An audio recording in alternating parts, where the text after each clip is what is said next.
Chinese President Xi Jinping's tour of 4 Central Asian countries in early September highlighted a trend we are following closely at Stratfor.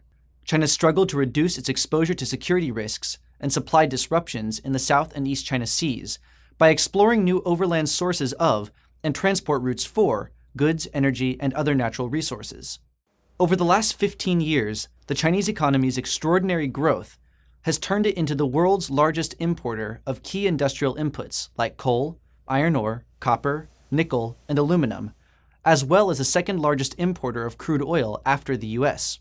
Today, more than 85% of Chinese trade moves by sea, and more than 80% of its energy imports are seaborne.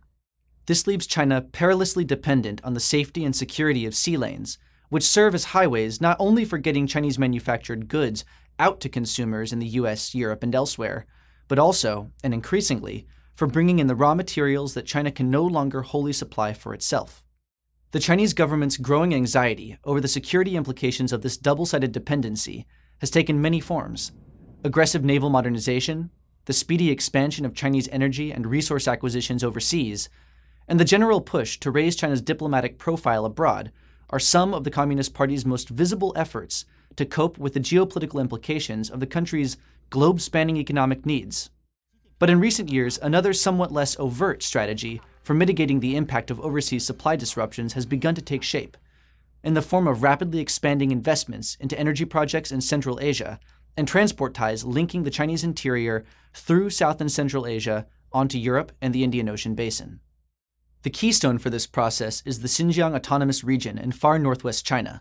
Xinjiang contains China's entire 3,700-kilometer border with Central Asia, making it the only viable direct land bridge between the Han Chinese core provinces and the rest of southern Eurasia.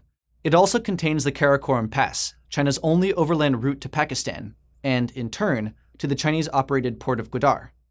These facts of geography help explain Xinjiang's historical legacy as home to the fabled Silk Road trading routes, as well as a strong ethnic, cultural, and religious ties that continue to bind Xinjiang's Uyghur ethnic majority to the Turkic communities of Central Asia and beyond.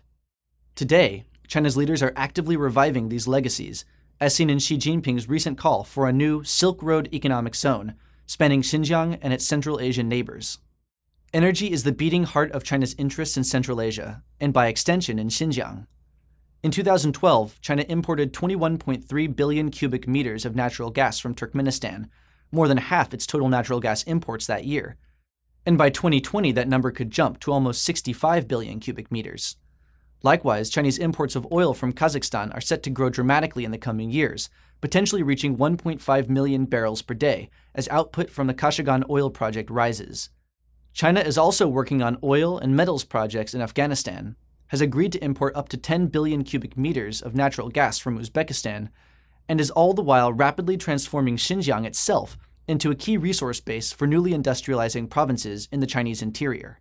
However, China's ambitions in Central Asia face many constraints.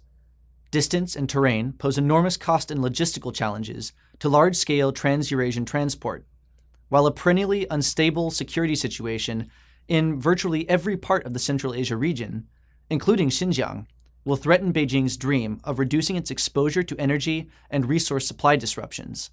Nonetheless, as long as China's energy needs continue to grow, the party will be forced to explore such avenues in order to ensure energy, economic, and political security for both the country and the regime.